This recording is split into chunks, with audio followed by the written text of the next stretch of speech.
If you've ever tried to work on loving yourself, you've probably hit this wall where it just feels fake. Like you're trying to convince yourself of something that you don't actually believe.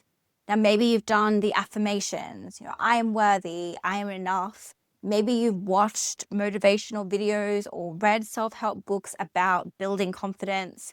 Maybe you've tried the gratitude practices or treating yourself better, and either it feels ridiculous when you try it, or it works for a little while before that familiar, not good enough feeling comes right back. And here's what I wish someone had told me years ago. The reason self-love feels impossible isn't because you're doing it wrong or you're not trying hard enough or because you're fundamentally more broken than other people. It's because you're trying to build something on a foundation that was never actually there in the first place. Most of us learned really early what earned us love and acceptance. Being helpful made people appreciate you. Being quiet meant you didn't get in trouble. Achieving things made people proud of you. Being easygoing meant you didn't cause problems. So your brain figured out the formula for being loved. But here's where it gets tricky.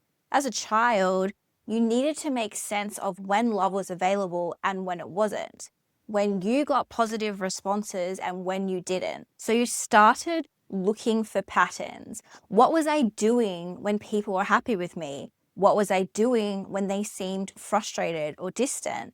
And this makes sense because for a child, being loved and accepted by their caregivers isn't just nice to have, it's literally survival. Children are completely dependent on the adults around them, so they're biologically wired to do whatever it takes to maintain that connection and care. So of course, your developing mind would do whatever it took to secure that love and acceptance because your survival depended on it. The problem is, a child's brain isn't equipped to understand that love can be unconditional. Kids think in black and white, cause and effect. They don't have the cognitive development yet to think maybe mom is just stressed out about work or maybe dad's just going through something. Instead, they think mom seems upset. What did I do?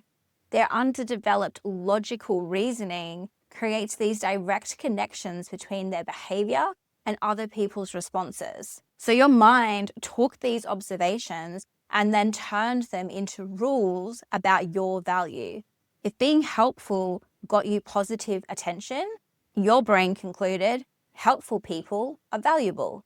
If being quiet prevented conflict, you decided people who don't cause problems are worthy of love. If achieving things made people proud, you learnt my worth depends on my performance. This was your mind trying to create a predictable world where you could control whether you received love or not. But in doing so, you accidentally programmed yourself to believe that your worth was conditional on meeting those same requirements. And that equation is still running your life today. So how do you actually rebuild self-worth when the foundation was never there? I used to think it was just about changing my thoughts, but it's so much deeper than that. What I discovered is that rebuilding worth happens in stages because that's how your mind actually processes and integrates this kind of deep change. There's a specific journey your psyche has to take to undo decades of conditioning, and understanding where you are in this process is crucial because trying to skip ahead is just going to keep you stuck. Stage one is recognizing that that feeling of not enough is a learnt response. First stage is to start to see that this feeling of being inherently flawed, inadequate, unworthy, not enough, it isn't actually a reflection or a truth about you. It's just something your mind has learned. You need to begin to separate your identity from that feeling and recognize it as a program that got installed, not as an accurate assessment of your worth. So it's noticing little things that you do, like how you apologize for things that aren't your fault, how you work twice as hard as everyone else but still feel behind, how you deflect compliments or minimize your achievements, how you feel guilty for taking breaks or having needs. If these weren't your conscious choices to be like that, that was just how you learnt to move through the world. But now that you're starting to see these patterns, not as a personality trait or character flaws, but as evidence that somewhere along the way, you absorbed the message that your worth was questionable.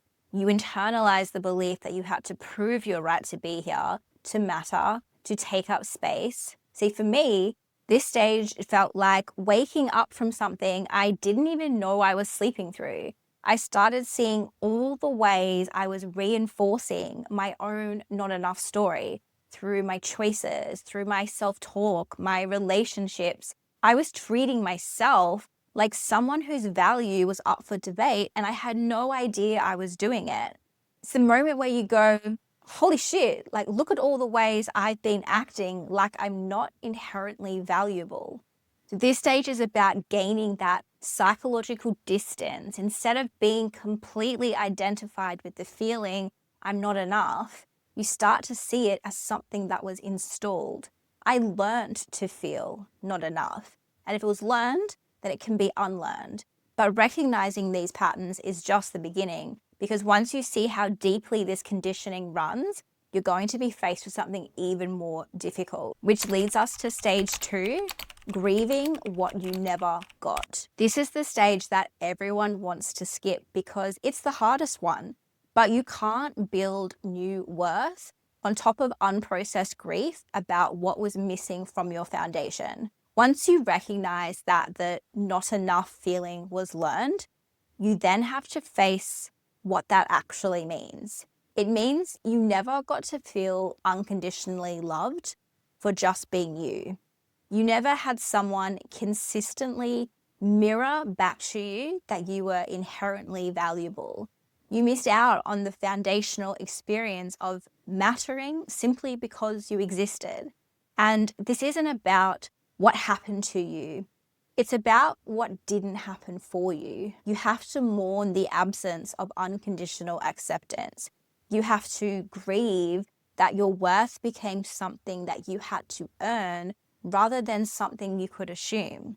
For me, this stage was filled with complete sadness about the fact that I never got to be a child who felt inherently valuable, that I had to grieve that I learned to associate love with performance, safety with being small, acceptance with meeting everyone else's needs except for my own. I had to mourn all the years I spent trying to prove that I deserved to be loved, that I deserved kindness, and that I had value. So this grief might also show up as anger too, at the unfairness of having to rebuild something that should have been there from the beginning, or sadness about how much energy you've wasted trying to earn something that was never supposed to be conditional. And here's what's really important. This isn't about blaming anyone. Your caregivers were most likely doing the best they could with their own unhealed wounds. But acknowledging that doesn't make the impact on you any less real. Something essential was missing, and the absence shaped how you see yourself and how you move through the world. But you have to let yourself feel this grief instead of rushing to justify it or intellectualize it or push it away, because you can't heal what you won't acknowledge was broken. The grief is essential, but it's not where the healing ends. After you've mourned what was missing, you reach a crucial turning point, which is stage 3, choosing to give it to yourself. So this is where you stop waiting for someone else to finally see your worth. After you've grieved what you've never got, you're faced with a choice. You can keep hoping that someone will eventually give you the unconditional love and acceptance you missed, or you can decide to give it to yourself. And this isn't about positive affirmations or trying to convince yourself you're worthy when you don't feel it. This is about making a fundamental decision to treat yourself the way you needed to be treated all along. You become the voice that says you matter when the world feels indifferent. You become the presence that offers comfort when you're struggling. You choose to keep showing up for yourself and remind yourself of your value even when you feel like you don't have it. Me, this stage felt like becoming my own loving parent. I had to learn to be my own loving parent in every situation. The voice that offered comfort when I was hurt, encouragement when I was scared, celebration when I succeeded, patience when I was figuring things out. It was like developing a completely new internal voice that covered me in all the ways I needed but never got. And this stage is about consciously practicing unconditional self-acceptance. You start catching the harsh inner critic and replacing it with compassion. You learn to speak to yourself with kindness, especially when you're struggling. You practice believing in your inherent value, even when it feels foreign or uncomfortable. And it's awkward at first because you've never had this kind of relationship with yourself, but you practice it anyway, because this is how you build the foundation that was never built for you. And as this new internal relationship strengthens, something begins to shift in how you move through the world, which leads you to stage 4, living from that place. The final stage is when that internal foundation of worth starts showing up in how you actually live your life. This is where the internal work becomes external reality. You start setting boundaries without the guilt or over-explanation, saying no to things that don't align with you without spiraling into anxiety about disappointing people. Your relationships begin to shift because you stop tolerating treatment that doesn't match your actual value. You have difficult conversations instead of avoiding conflict. You end friendships that drain you, and you naturally attract people who see and appreciate you for who you really are. The way you make decisions completely changes. Instead of choosing what feels safe or what you think you should want, you pursue opportunities that genuinely excite you. You pick careers, living situations, and life paths that reflect your authentic self rather than some version of you that you think will be more acceptable. You speak up, you express your opinions that might be unpopular, and you take up space easily without apologizing for it. The shift is profound. You stop living your life as if your worth is up for debate. You make choices from the assumptions that you genuinely matter, that your preferences are valid, and that you deserve the same consideration you give to anyone else you value. You finally become who you always were underneath all those protective layers. Someone who never had to prove or earn their worth. Someone who is inherently valuable just by being. So you don't have to spend the rest of your life feeling like you're not enough.